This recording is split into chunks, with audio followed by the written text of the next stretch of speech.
Boa noite. Feliz sábado. Boa semana, não foi? Até aqui o Senhor verdadeiramente nos conduziu.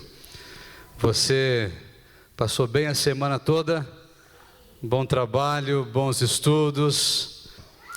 Nós temos hoje o nosso querido irmão Manuel Moraes, que irá compartilhar a palavra mais uma vez essa noite. É o nosso penúltimo tema. Amanhã é o nosso último tema. E hoje, resgate para uma nova vida. E você percebeu que todas as noites ou todos os temas, a palavra resgate é a linha principal, aonde somos resgatados em vários aspectos da nossa vida. Boa noite, irmãos. Vamos direto ao texto para nos dar alguma cobertura espiritual. Vamos abrir logo as Bíblias eletrônicas ou físicas. Se alguém aqui hoje está sem Bíblia, opa, tem um aqui. Olha que coisa boa. Carlos Lima, por gentileza, Mariazinha. João capítulo 3. Nós vamos ler os primeiros 19 versículos. Havia entre os fariseus um homem chamado Nicodemos, um dos principais dos judeus. Este, de noite, foi ter com Jesus e lhe disse: Rabi, mestre, sabemos que és mestre, vindo da parte de Deus, porque ninguém pode fazer estes sinais que tu fazes, se Deus não estiver com ele. A isto respondeu Jesus: em verdade te digo, que se alguém não nascer de novo, não pode ver o reino de Deus. Perguntou-lhe Nicodemos: como pode um homem nascer sendo velho? Pode porventura voltar ao ventre materno e nascer segunda vez? Respondeu-lhe Jesus: em verdade te digo, quem não nascer da água e do Espírito não pode entrar no reino de Deus. O que é nascido da carne é carne, e o que é nascido do Espírito é Espírito. Não te admires de eu te dizer: importa-vos nascer de novo. O vento sopra onde quer, ouves a sua voz, mas não sabes de onde vem nem para onde vai. Assim é todo o que é nascido do Espírito. Então lhe perguntou Nicodemos: como pode suceder isto? Acudiu Jesus: tu és mestre em Israel e não compreendes estas coisas? Em verdade te digo, que nós dizemos o que sabemos e testificamos o que temos visto, contudo não aceitais o nosso testemunho. Se, tratando de coisas terrenas, não me credes, como crereis se vos falar das celestiais? Ora, ninguém subiu ao céu, senão aquele que de lá desceu, a saber, o Filho do Homem. E do modo porque Moisés levantou a serpente no deserto, assim importa que o Filho do Homem seja levantado, para que todo o que nele crê tenha a vida eterna. Porque Deus amou ao mundo de tal maneira que deu o seu Filho unigênito, para que todo o que nele crê não pereça, mas tenha a vida eterna. Porquanto Deus enviou o seu Filho ao mundo, não para que julgasse o mundo, mas para que o mundo fosse salvo por ele. Quem nele crê não é julgado. O que não crê já está julgado, porquanto não crê no nome do Filho, do unigênito Filho de Deus.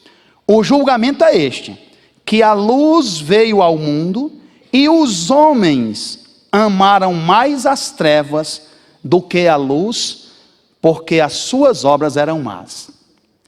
Que texto magnífico, que texto elevadíssimo.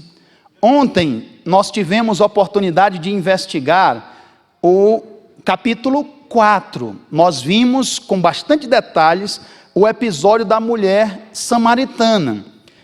E nós vimos tudo o que aconteceu lá. E hoje nós vamos ver um episódio que está totalmente contraposto ao de ontem.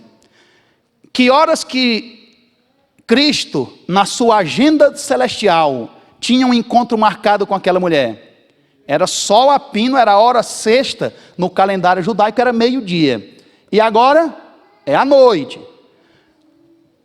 No capítulo 4, era uma mulher proscrita, samaritana, de vida moral mais baixa do que uma gilete deitada. Hoje é um fariseu da mais alta corte diretora nacional dos judeus. Aquele homem era chamado de senador. Às vezes a gente escuta falar de fariseu e já pensa logo em alguém hipócrita, alguém sem caráter, porque de fato alguns desse ramo dos fariseus foram confrontados muito diretamente por Cristo. Vocês lembram? Raça de víboras, sepulcros caiados. O que é um sepulcro caiado? Por fora é muito bonito, né? Está bem pintadinho, agora por dentro é uma podridão. Mas os fariseus, meus irmãos, eles eram, depois é importante que vou passar isso como tarefa de casa, ou em outro momento nós vamos estudar juntos, os diversos segmentos religiosos da Palestina do primeiro século. Os principais eram saduceus e fariseus, havia zelotes, essênios, herodianos, e é importante para uma boa compreensão do Novo Testamento, principalmente nós, adventistas, que usamos o método histórico-gramatical de interpretação das Escrituras. Mas o que eu quero dizer é que os fariseus eram a elite dos judeus. Aqueles homens faziam jejum 2 vezes por semana, pastor Joaquim. Eles dizimavam de forma tão correta que eles contavam as folhas de hortelã para devolver 10% a Deus. Eles, quando desse o horário da oração, eles podiam estar no meio da rua, eles se ajoelhavam, atrapalhavam o trânsito e começavam a oração. Meu amigo, se você faltou um sábado aqui, de culto, você já não era um fariseu. Era a elite mais alta do pensamento judaico. Eles rejeitavam tudo que não era um judeu, eles simplesmente tinham zelo pela lei de Deus, e buscavam viver em conformidade com os princípios da palavra de Deus, que na época, para eles tinham somente as escrituras do Antigo Testamento. E agora venham comigo, vamos lá em Mateus. Isso assusta, viu, irmãos? Mateus 5:20, isso aqui assusta muito. Mateus capítulo 5, versículo 20.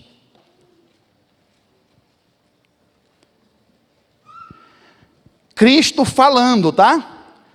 Porque vos digo, ó, Mateus 5:20, mesmo combinado de ontem, tá, irmãos? Tomem notas de todos os textos que a gente trabalhar, mesmo que eu apenas cite e não leia, para que durante a semana, com espírito de reverência, em oração, você busque que Deus se revele mais a você, sobre essas verdades do céu, que Ele nos revelou mediante a Bíblia. Porque vos digo, que se a vossa justiça não exceder em muito a dos escribas e fariseus, jamais entrareis no reino do céu. Irmão, e agora? O que a gente faz, irmãos?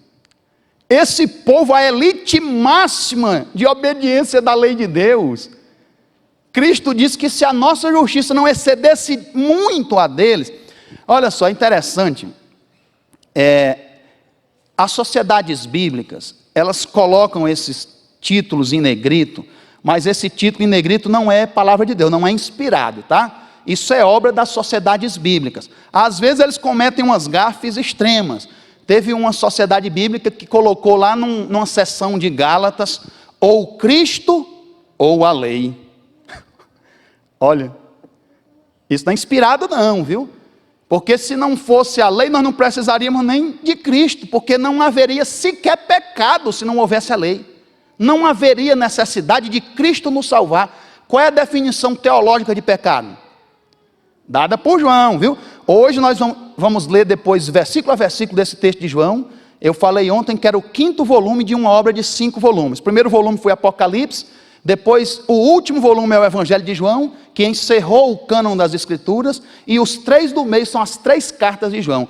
Hoje nós vamos estudar muito o 2º volume e o último volume dessa coleção escrita por João. Qual é a definição bíblica de pecado? 1 João, é o 2º volume dessa coleção de João, capítulo 3, versículo 4. O pecado é a transgressão da lei. Se não houvesse lei, no exato instante em que a lei fosse abolida, ninguém poderia nem pecar. Não haveria nem pecado no céu, porque o próprio Lúcifer não teria pecado se não houvesse nenhuma lei. Agora, a lei, ela é como um espelho. Ela mostra que eu estou sujo e imundo. Adianta quebrar o espelho? Tem que correr para os pés de Cristo. Nenhum homem, um santo da Idade Média disse que o homem mais justo do planeta mereceria o inferno, mesmo com as concepções erradas sobre o inferno, de cabeça para baixo. Se qualquer homem pudesse justificar a si mesmo, Cristo não precisaria ter vindo. Então a gente olha para a lei e olha para o que Cristo falou. Qual é a saída, irmãos? Correr para Cristo. Ele é a única saída. Não adianta quebrar a lei, até porque não existe governo sem lei. Isso aqui não é a lei brasileira não, gente. Deus, se alguma vez sequer na eternidade ele tivesse alguma lei, ele sempre a teria. Ele não muda de ideia. Deus é perene, é eterno.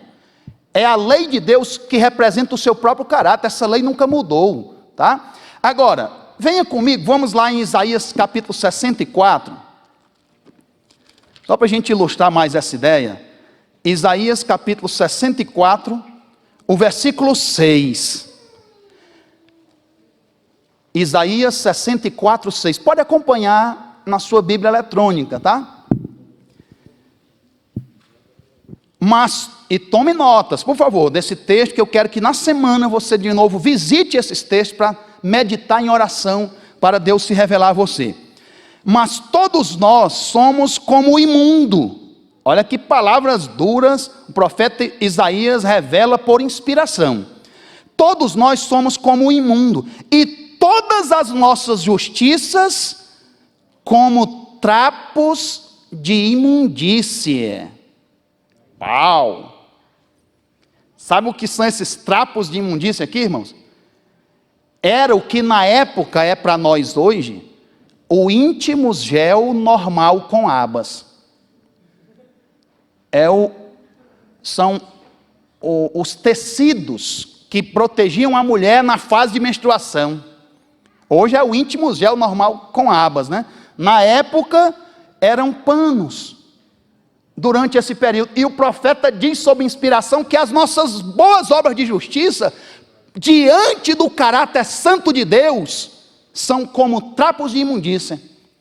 Vem comigo lá para Gálatas, e anota aí, vem comigo para Gálatas, capítulo 2, eu vou ler o versículo 16, rapidinho, 2,16. Sabendo, contudo, que o homem, o que, gente? Não é justificado por obras da lei, e sim mediante o quê? A fé em Cristo Jesus. Também temos crido em Cristo Jesus, para que fôssemos justificados pela fé em Cristo, e não por obras da lei, pois por obras da lei o quê? Ninguém será justificado. E como é que a gente concilia isso?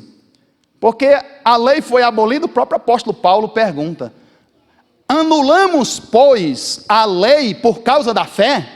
Romanos 3,31, anota só, Romanos 3,31. Qual é a resposta que ele mesmo dá? De jeito nenhum. O apóstolo Paulo fala, não é uma teologia barata, eu chamo de graça barata. Não se fala em santificação. as boas obras, diz Efésios, que foram preparadas de antemão para que andássemos nelas. É a consequência de quem já é salvo, não é o critério para ser salvo. São os frutos que você vai demonstrar quando você estiver apegado a Cristo. Agora, ontem eu fiz um pouco de explanação sobre o Evangelho de João. Eu disse que era o Evangelho espiritual, que se alguém nesta igreja ainda não leu esse Evangelho, do versículo inicial ao último versículo, tem que ler urgente, hoje à noite. Comece e só pare quando terminar. É um evangelho elevadíssimo. Ele é diferente dos 3 primeiros, né? 90% é de material inédito. Os 3 primeiros são os sinóticos. O único dos sinóticos que era testemunho ocular era Mateus. Ele escreveu o que viu, mas o primeiro evangelho sinótico a ser escrito foi o de Marcos. Lembra-se do episódio de discussão de Paulo e Barnabé? Porque o jovenzinho João Marcos foi na primeira viagem, mas era muito jovem na fé. Quando a pressão aumentou, ele desistiu da viagem. A mãe de Marcos cedeu a casa dela para os cristãos em viagem. Ela cedeu a residência dela como hospedagem para os cristãos em viagem. E aquele jovem ouvia as histórias de fé daqueles homens que abandonaram barcos por um reino. E ele aceitou a Jesus, mas ainda era muito jovem. Na segunda viagem ele queria ir de novo, uma chance. Paulo não perdoou o menino. Aí o tio dele, Barnabé, foi com ele. Paulo foi com Silas na sua segunda viagem. Foi uma viagem maravilhosa de pesca para o reino. E aí Barnabé e o sobrinho João Marcos foram servir junto a Pedro. Tudo que aquele jovem ouviu de Pedro é o evangelho de Marcos.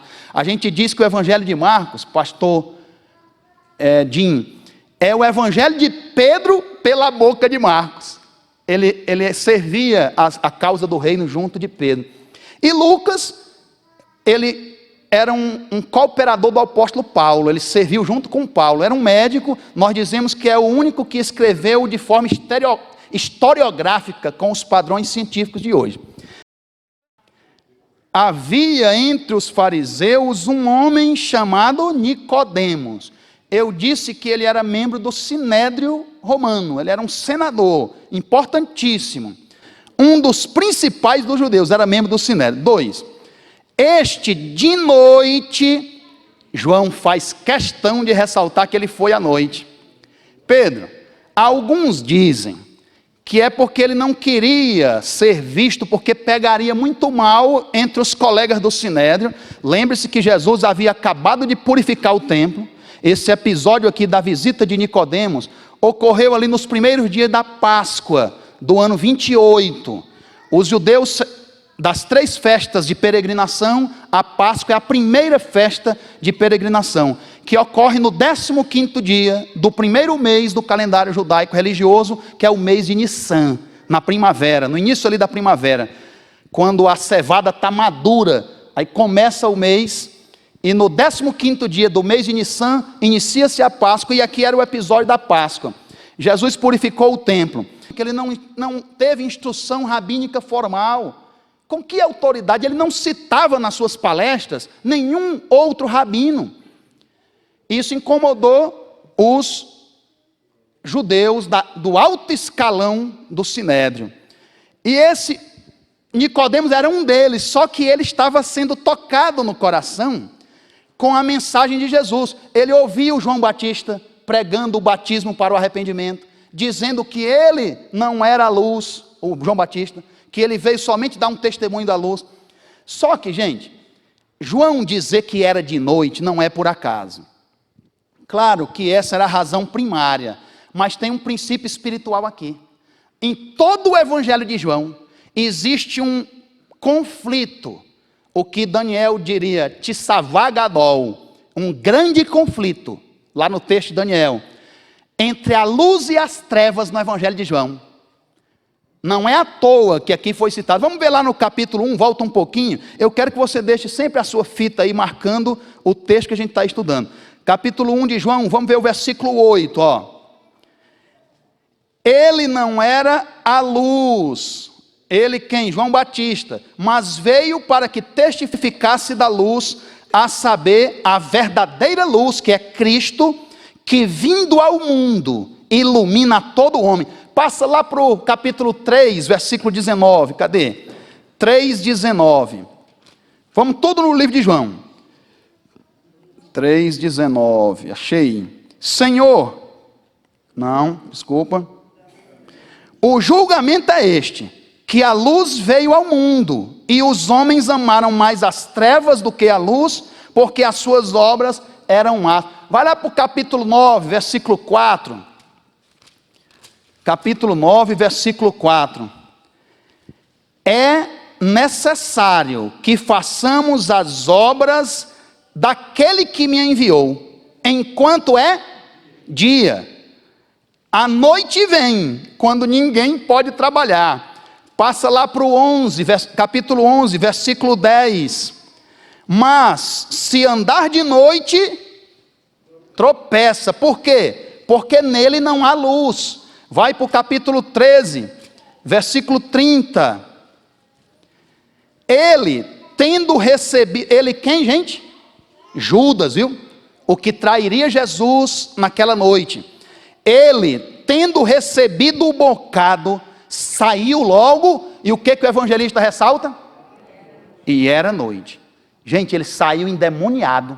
Satanás se apossara de Judas naquele momento. Ele saiu totalmente endemoniado, e era noite. Vamos lá para o capítulo 21, versículo 3.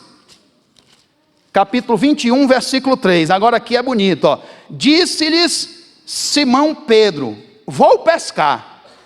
Disseram-lhe os outros: também nós vamos contigo. Saíram e entraram no barco, e naquela o quê? Noite, eles pegaram alguma coisa? Nada apanharam. Olha o que começa no 4. Mas ao clarear do dia... Então tem um tissavagadol, tem um grande conflito entre a luz e as trevas em todo o evangelho de João. Você já parou para pensar por que o dia de Deus começa na noite, na parte escura do dia? Os homens mudaram depois. Os homens mudaram para começar à meia-noite, porque ninguém está preocupado com o que Deus pensa. Eles provaram da árvore do conhecimento do bem e do mal, que é decidir por mim mesmo o que é bem e o que é mal, independente do que Deus acha que é bem ou mal. Os homens não querem saber, mas o dia mesmo de Deus começou agora. Nós já estamos no sábado, porque Gênesis diz nos 7 dias da criação, e fez-se noitinha e manhã, o primeiro dia, e fez-se noitinha e manhã, o segundo dia. Você já parou para pensar por que o dia de Deus começa de noite, e depois é que vem amanhã? É porque primeiro nós não tínhamos Cristo, nós estávamos vivendo a nossa noite, e um dia alguém teve misericórdia de nós, teve pena da gente, e nos apresentou a luz de Cristo, e raiou a nossa manhã. Quando eu conheci a mensagem adventista, a primeira coisa que eu fiz foi ir tomar satisfação com um irmão que era adventista há muito tempo e nunca tinha me falado. Eu disse: cara, por que tu não teve nem pena de mim, cara? Por que você nunca me falou isso? Trabalhava comigo, no mesmo órgão. Aí eu disse: mas tem tempo para tudo, irmão. Eu tenho que tirar essa mágoa do meu coração. Eclesiastes 3. Tem tempo para falar e tem tempo também para deixar de falar, não tem? Mas aquilo eu disse: por que esse cara nunca me disse que tinha tantas verdades bíblicas em mãos? Estava secretamente provando do que é bom e não tem nem pena da gente. Provérbios 37, 5. Não te furtes fazer o bem a quem de direito, estando nas tuas mãos o poder de fazê-lo. Eu não vou falar desse Cristo maravilhoso. Volta para João 3. Eu falei ontem que os capítulos 3, 4 e 5 do livro de João, eles apresentam um padrão joanino. Cristo revela uma grande pérola, uma verdade elevadíssima dos céus. Aí o seu interlocutor interpreta literalmente. Lembra disso ontem? E ele geralmente expressa essa interpretação literal na forma de perguntas idiotas. Aí depois Cristo diz de novo a mesma realidade, mudando algumas palavras. E na terceira vez Cristo vai na jugular, vai direto. É tentando mudar o chip das pessoas. é entendendo que a mudança de paradigma é difícil. Aí Cristo vai gradualmente, conforme o modelo mental da pessoa é capaz de suportar. Na terceira vez, ele já vai direto. Lembra da mulher, né? Senhor, o poço é fundo. O poço lá em grego era frear, era uma cacimba. E Cristo estava oferecendo, era pegue, em grego, a fonte de água viva. Você não tem cântaro nem corda, aqui também vai acontecer a mesma coisa. Vamos ler. Vou ler de novo 2. Este de noite, Nicodemos, foi ter com Jesus e lhe disse, Rabi, um título respeitoso. Ele reconheceu que Jesus era mestre, o próprio Nicodemos era professor de teologia. E aqui ele estava colocando Jesus num patamar de igualdade com ele. Olha que coisa, vocês vão já me raciocinar comigo se ele teve uma compreensão correta acerca do Cristo. Que és mestre vindo da parte de Deus. E por que Nicodemos chegou a essa conclusão, gente? A resposta está aqui, ó. Porque ninguém pode fazer estes sinais, semeiam, são milagres, são os prodígios que Cristo fez, já nós vamos falar disso, que tu fazes se Deus não estiver com ele. Ele reconhece que Jesus era mestre e que ele vinha da parte de Deus, porque ele viu aquilo tudo. Gente, Nicodemos, vamos falar aqui de perto. O Roger Sperry era um médico. Ele ganhou o prêmio Nobel de Medicina por descobrir que o cérebro humano foi criado por Deus com 2 hemisférios. Hemisfério direito faz o processamento das coisas lúdicas, musicais, criativas, emocionais, enquanto que o hemisfério esquerdo, ele é o lado racional, lógico, matemático, sequencial, temporal, analítico. Enquanto que alguém que é muito dominado pelo lado esquerdo vê uma árvore, o que é muito dominado pelo lado direito vê a floresta toda. Ele já faz a síntese. Então, quem é muito racional é porque tem um grande peso do hemisfério direito. Quando você viaja, você tende a programar meticulosamente o itinerário da sua viagem? Ou você é daqueles que só diz assim, cara, eu só sei que eu vou para o Ceará. Esse é o hemisfério direito, ele não planeja nada. Ele, cara, lá eu decido. Agora o hemisfério esquerdo, ele é meticuloso. Nicodemos era um homem acima da média em raciocínio, e ele era cérebro esquerdo. Ele era racional. Gente, já nós vamos ver que o Espírito sopra onde quer. A conversão desse homem durou 2 anos. A conversão da samaritana, no capítulo 4, que estudamos ontem, instantânea. Quando ele disse, Cristo deu aquela chacoalhada, mulher, podes crer-me, eu sou, eu que falo contigo. Brotou a fé do coração dela. O Espírito sopra onde quer. O desse aqui durou 2 anos, nós vamos já entender qual foi o gatilho. Ele demorou muito, ele não se anunciava cristão lá no Sinédrio. Os resultados dessas 2 conversões, nós vamos ver aqui, eu vou logo pular o 3 um pouquinho. Olha no 3,16, qual foi o resultado aqui, o que Cristo ensinou para Nicodemos, ó. Porque Deus amou os judeus, foi? Ao mundo. Cristo estava tentando ensiná-lo que a salvação é universal. O cristianismo é a religião perfeita e final. É normal que Deus escolheu um povo, separou um povo, revelou a sua vontade. O povo judeu, ontem nós vimos, Cristo disse, a salvação vem dos judeus. Mas ele não disse que eles seriam os únicos beneficiários desse relacionamento. Como foi que terminou a história de ontem? Olha o versículo 42 do capítulo 4. E dizia uma mulher samaritana, né?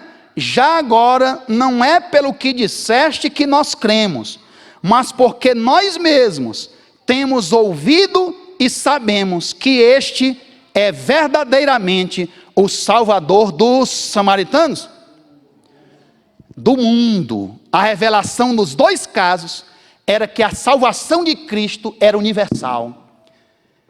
Cristo salvou o judeu da alta sociedade, salvou a samaritana de vida proscrita, banida da sociedade, que vinha ter que vir ao poço sozinho, quando ninguém mais podia ir ali. No caso de Nicodemos, as outras vezes que Nicodemos aparece no Evangelho de João, ele ajuda Jesus no Sinédrio. Ele é tipo um agente duplo. Ele não se revela cristão, mas ele ajuda Cristo. Ei, vocês vão condenar alguém sem nem ouvir? Ele vai ajudando Cristo. De forma ali meio velada, ele era um homem riquíssimo, gente. Quando a ficha dele caiu, nós vamos já ver quando foi, ele usou a riqueza dele para ajudar a igreja nascendo. Morreu pobre deste mundo, porque usou todos os recursos para a causa do Evangelho. Isso é bonito. Depois nós temos que conversar também sobre isso. Então Cristo, na interação dele com Nicodemos, se beneficiou, mas com aquela samaritana, você sabe qual foi o resultado? João, capítulo 8, versículo 48. Responderam, pois, os judeus, e lhe disseram: porventura não temos razão em dizer que és samaritano e tem demônio? Olha, chamaram Cristo de samaritano, uma das acusações que fizeram contra ele, por causa daquele episódio de João 4. Eles, inclusive, colocaram ser samaritano como mais grave do que ser endemoniado. Ela está vendo? Ó, esse aí é samaritano. Mas valeu a pena essa provocação, gente. Qual foi o resultado daquela interação de ontem? Qual foi o resultado? 3 colheitas para os céus. 3. A primeira, quando aquela mulher foi buscar os homens e eles acreditaram. Primeira colheita. A segunda colheita, o texto diz que ele ficou 2 dias lá em Samaria, não foi? 2 dias? 2 dias ali é o resto daquele dia e o outro dia, tá? Foram 2 dias que ele ficou lá. Ao final disso teve outra colheita. E teve uma terceira colheita como fruto daquela pregação. Lá em Atos 8, versículos do 4 ao 8. Lembra? Filipe pregando em Samaria, e que muitos se converteram ali, foi fruto desse primeiro trabalho. 3 colheitas, porque o mestre, ele não olha nacionalidades. A mensagem agora é que a salvação é pessoal. Não depende de nacionalidade. A salvação é pessoal. Vamos continuar no nosso texto maravilhoso, de João 3. O que é que Jesus respondeu? A isto respondeu Jesus: em verdade te digo, que se alguém não nascer de novo, não pode ver o reino de Deus. Ai, gente, que vergonha. Me dá uma vergonha alheia, sabe? Mas não é pelo mestre. Cristo criou tudo. Nada do que foi feito sem ele. Estou com vergonha do pobre do Nicodemos, porque em qualquer outra entrevista, ele seria recebido com honras. Ele seria recebido com total honra. Quando você lê esse versículo, você pensa que Cristo mudou de assunto, né? O que é que tem a ver? Nicodemos diz que ele é realmente vindo da parte de Deus. Aí Jesus já diz: você tem que nascer de novo, você precisa nascer de novo. Não pode ver o reino de Deus quem não nascer de novo. Sabe por que fica difícil de entender? Mais uma vez, as sociedades bíblicas erraram um pouquinho. O tema, o bloco literário desse texto não começa aqui no capítulo 3, começa no capítulo anterior, no versículo 23, porque senão você não entende o que está acontecendo aqui. Os últimos versículos do capítulo 2 são a introdução para essa entrevista aqui. Nós temos que ler. Versículo 23 do capítulo 2. Ó.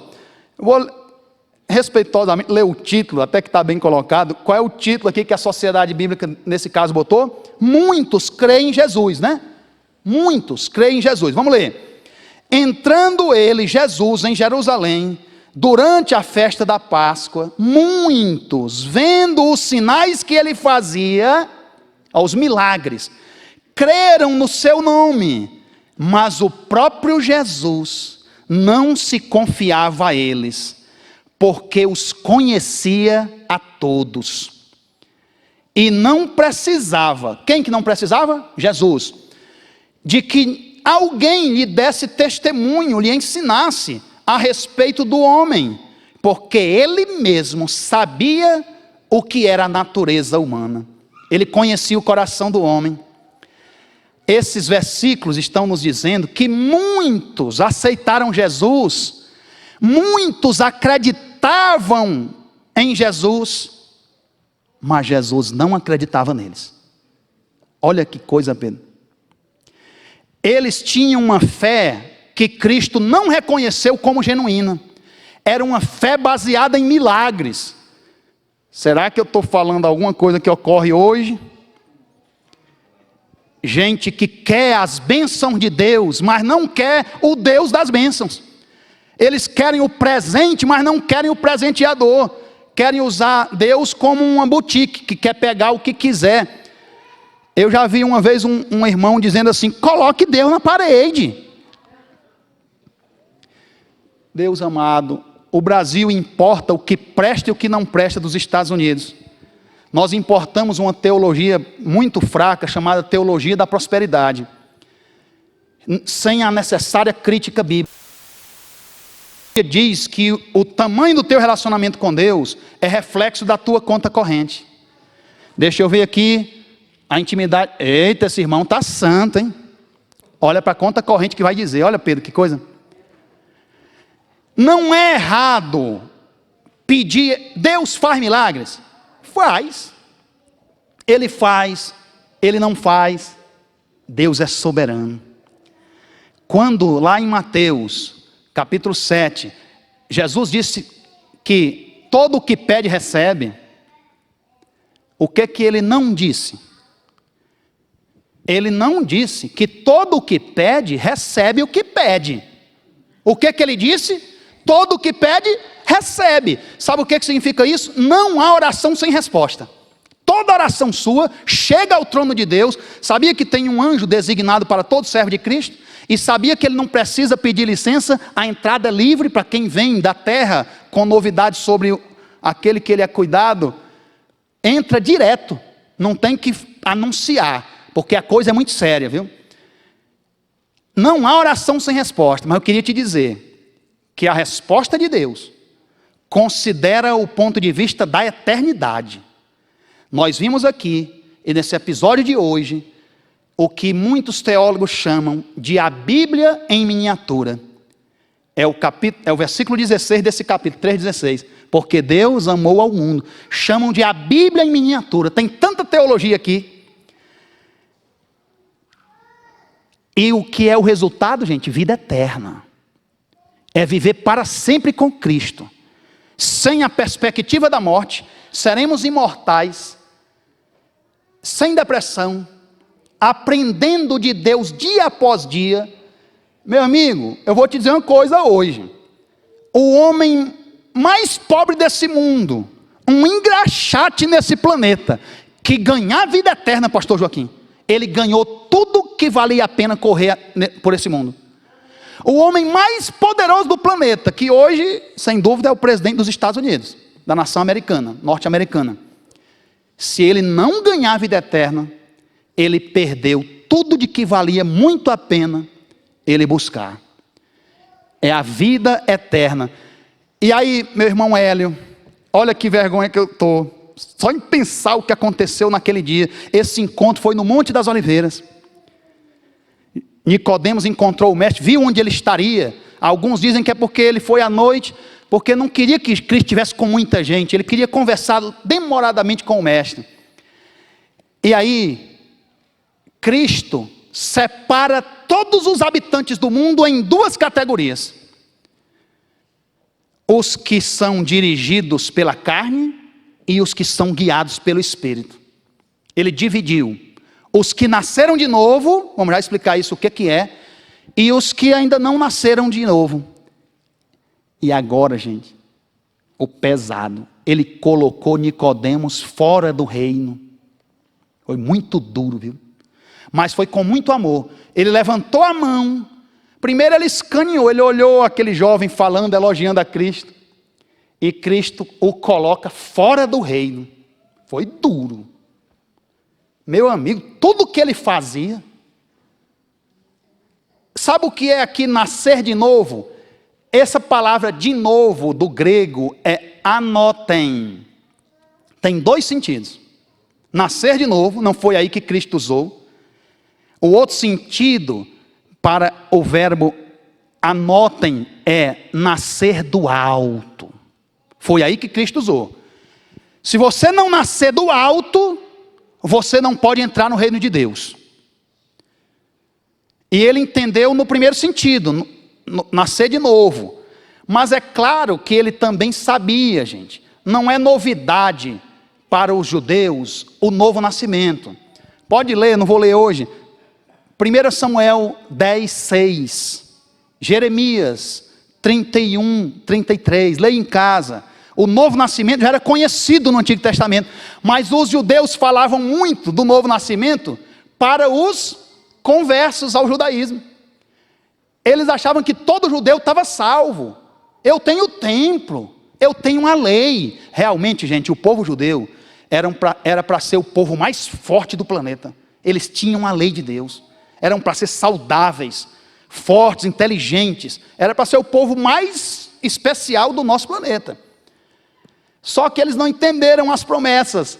Eles não entenderam que Cristo viria 2 vezes. Eles pensavam que era só uma.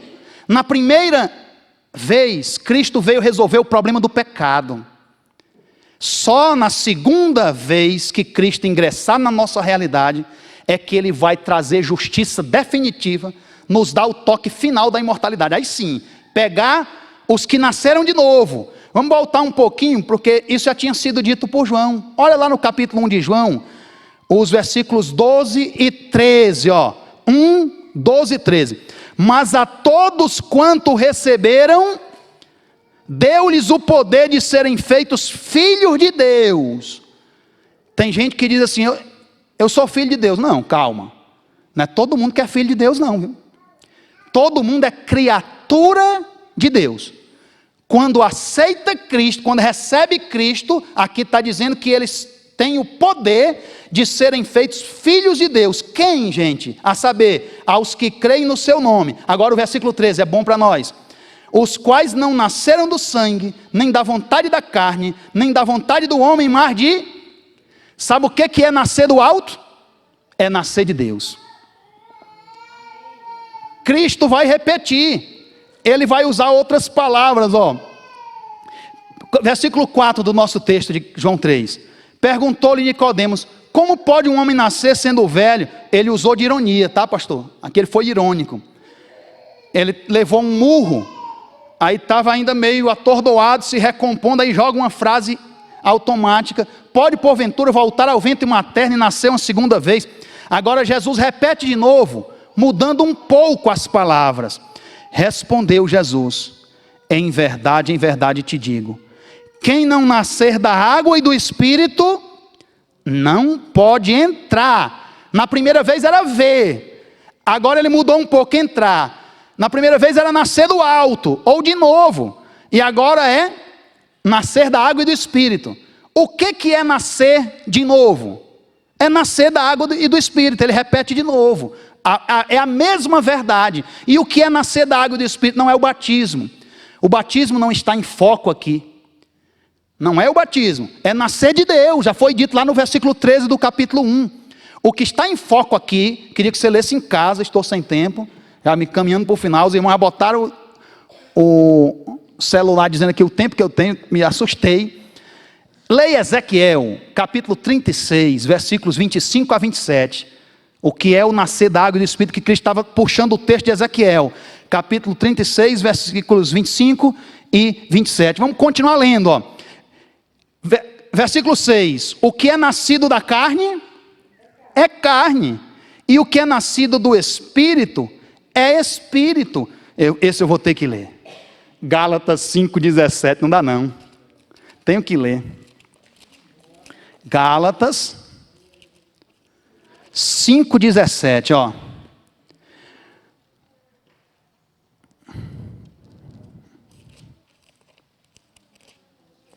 Gálatas 5,17.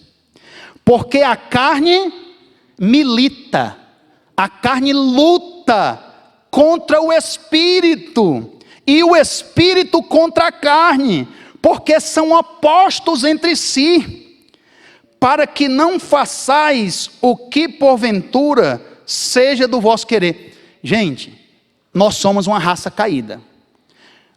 O homem sem Deus, os pensamentos dele são para desagradar a Deus. As minhas emoções gostam do que Deus não gosta. O meu emocional, ele se volta para o que me causa inimizade contra Deus. Agora eu queria dar uma dica para vocês.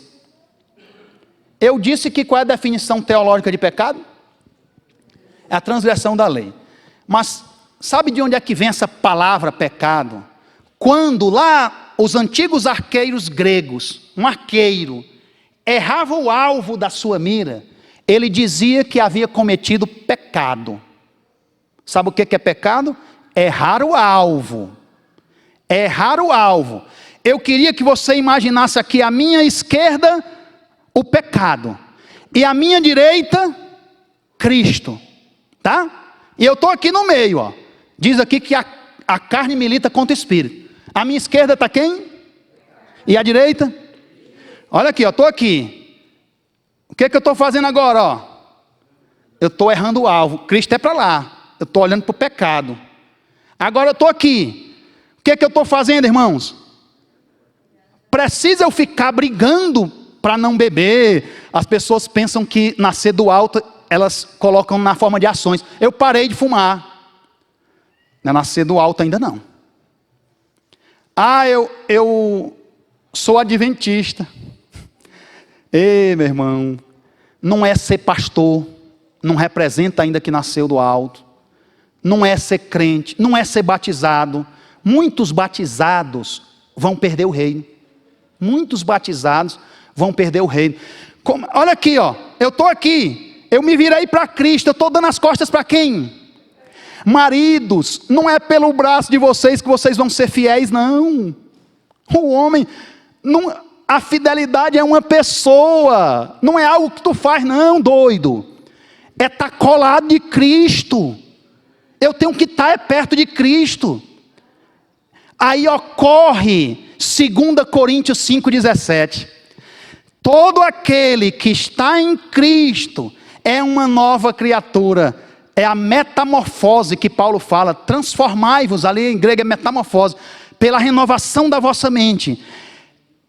Passaram-se as coisas velhas, 2 Coríntios 5,17. Eis que tudo se fez novo. Tenho que terminar esse texto. O versículo 7, Jesus volta a falar: não te admireis de eu te dizer, importa-vos nascer de novo. Aí agora Cristo joga um trocadilho de palavras, ó. O vento, como é vento em grego? A palavra grega aqui é pneuma. Pneuma pode significar 3 coisas. Vento, naquele dia estava ventando no Monte das Oliveiras. Nicodemos, quando ele disse o vento sopra onde quer, ele chega a sentir o vento frio. Estava ventando mesmo. Mas também significa espírito. E também pode significar respiração. Aqui, ó, o vento sopra onde quer. Você ouve a sua voz, mas não sabe de onde vem, nem para onde vai. Assim é todo o que é nascido do Espírito. Gente, ele vai levar 2 anos para se converter. A outra foi instantânea. Uma vez um pregador terminou sua prédica e uma senhora veio agradecer, tocada em lágrimas, agradecendo a pregação do pastor, do pregador. E ele perguntou: o que eu falei que te tocou tanto? Aí ela disse: não foi nada que o senhor falou, não. Foi quando o senhor se assoou no lenço, eu me lembrei da 7ª trombeta. O Espírito sopra onde quer, meus irmãos. Não é por convencimento que você vai trazer ninguém a Cristo, não. Uma vez, um cristão se converteu e tentou levar os amigos da sala dele a Cristo. Aí não conseguiu nenhum. Voltou para quem o apresentara a Cristo e perguntou: não estou conseguindo trazer ninguém para Cristo. Aí ela perguntou: como é que você está fazendo? Eu falo de Cristo para ele. Não é assim não. Antes de falar de Cristo para eles, fale deles para Cristo. Quando você vai falar, o abacaxi já está todo descascado. A obra do Espírito Santo que Nicodemos não conseguia compreender. ele não entendia o mecanismo de como o Espírito transforma um homem. Você sabia, Patrícia, que esse é o maior milagre? É um homem pecador aceitar a ação regeneradora do Espírito Santo. Esse é o maior milagre, é uma alma ganhar o reino. É o maior milagre que pode acontecer. É um ser humano que tinha tudo para dar errado, porque os seres humanos não entendem o que está em jogo. E aí eles vão ficar sem Cristo, não vão nascer do alto. E aqui, olha só, ele diz assim, ó, o versículo no 3, terminei o 8, né, o vento sopra, o 9. Então lhe perguntou Nicodemo, mas como pode suceder isto? O lado esquerdo, ó, ele é racional. Ele pensa, olha que coisa, ele pensa que precisava entender para nascer de novo, mas não. Ele só vai entender se ele já tiver nascido de novo. Ele precisa nascer de novo para entender. Essa, divino, é a maneira como Deus regula o conhecimento dele mesmo. Cristo não se dava a conhecer, não se confiava a todo mundo, não. As pessoas acreditavam nele pelos milagres, ele não se confiava. Nicodemos era um desses muitos. Ele viu os milagres e foi correr para Jesus. E Jesus disse, você é um deles. Você tem que nascer de novo. Mas como é que acontece isso? Ele não dá para entender o mecanismo de como é que o Espírito Santo transforma o coração do homem. Versículo 10, tu és mestre em Israel. No grego mesmo tem, tu és o mestre de Israel. O cara era um crânio. Tu és o mestre de Israel e não compreendes estas coisas? Em verdade te digo, que nós dizemos o que sabemos. Cristo usa o plural. Ele estava sozinho? Espírito Santo trabalhando no coração de Nicodemos. O Espírito. Nós dizemos o que sabemos e testificamos o que temos visto. Contudo, não aceitais o nosso testemunho. Versículo 12. Se tratando de coisas terrenas, não me credes, como crereis se eu vos falar das celestiais? O novo nascimento é o tema daqui. Cristo disse, se eu estou falando da conversão de um homem, coisas da terra, imagina se eu te contar das coisas lá do céu, das visões do céu. Ele disse algo parecido lá para o discípulo, não disse? Tu te admiras de eu te dizer que te vi sentado debaixo da figueira? Imagina quando eu te mostrar o céu aberto e os anjos do Senhor subindo e descendo. Esse verbo anotem, que eu disse que é nascer do alto, é aquele mesmo verbo lá de Mateus 27, 51, viu? Lembra que o véu do templo se rasgou de alto, anotem, abaixo? Porque não havia mais separação entre o Santíssimo. Agora nós tínhamos acesso ao verdadeiro sumo sacerdote. Versículo 13. Agora Cristo responde diretamente a Nicodemos. Ele dá uma resposta direta. Ora, ninguém subiu ao céu. Não pense que esse céu aqui é a morada onde Deus está agora, no seu trono, governando os assuntos de todo o universo. Não é esse céu. A gente pensa que é, né? Não é o lugar, tá? Ó, ninguém subiu ao céu. Ninguém chegou a um conhecimento tão elevado sobre as coisas celestiais. Ninguém entrou numa esfera tão elevada de conhecimento como essa aqui. A não ser aquele, o que, gente? Que saiu da presença dessa esfera. Filipenses 2,6. Ele, sendo igual a Deus, não julgou que isso era algo a que ele devesse se apegar. Ele abandonou tudo para nos salvar. Irmãos, Cristo deu o primeiro passo. Eu queria perguntar nesta noite, você nasceu do alto? Eu não estou perguntando se você tem o nome inscrito aqui nos livros da igreja. Você nasceu do alto. Cristo deu esse passo. Ontem nós vimos que o Pai está buscando os verdadeiros adoradores. Ele é um caçador. É mediante a fé que nós vamos ter acesso a essa transformação de vida. Em uma pessoa que é Cristo, por fé. E fé envolve 3 aspectos, para finalizar. Não é o primeiro, tudo bem, é crer. Nicodemos cria. Leia Tiago 2,19. Os demônios também acreditam que Deus existe, viu? É o primeiro passo. Um ateu está fora. Ele é ateus, ele é sem Deus. O ateu já está fora. Mas não é só acreditar que Deus existe. Tiago diz que até os demônios creem e tremem. Sabe o que é fé? 3 verbos. Crer, tudo bem. Depender. Aí já é relacional. Aí já é relacional.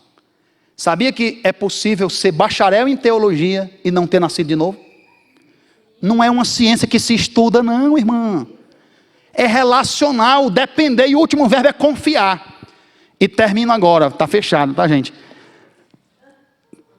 Um equilibrista reuniu jornalistas e uma multidão, disse que atravessaria um arranha-céu, estendido um cabo de aço com a ajuda de uma vara de equilíbrio.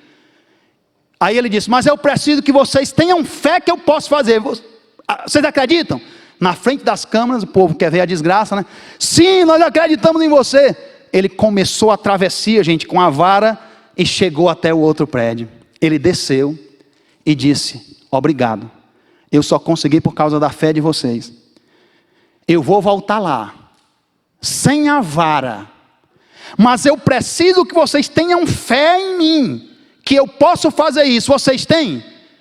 Já foi menos o número de pessoas que disseram, vai, você consegue. Menos gente teve coragem de abrir a boca. Ele foi, estendeu os braços e conseguiu fazer a travessia.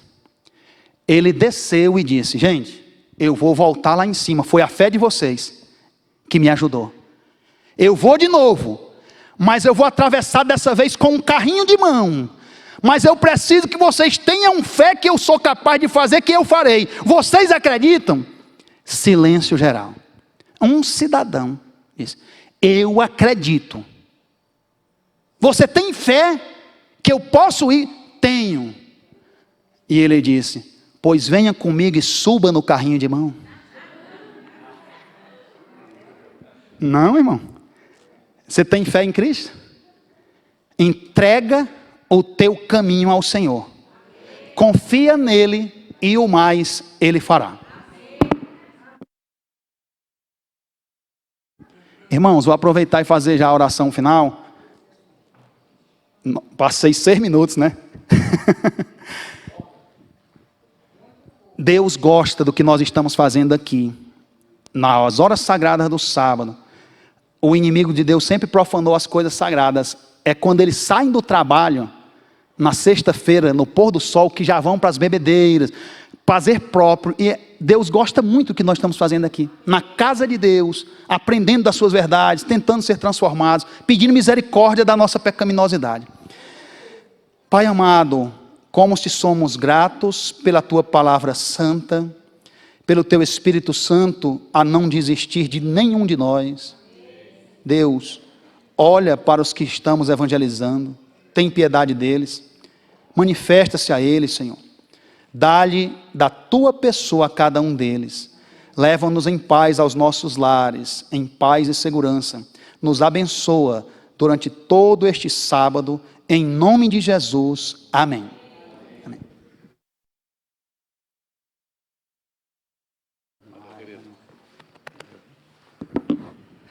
Obrigado, Manuel, por essas 2 noites, pela forma prática e de coração que você apresenta a palavra do Senhor. Isso realmente aquece o nosso coração, fortalece e nós aprendemos e crescemos muito. Obrigado por isso.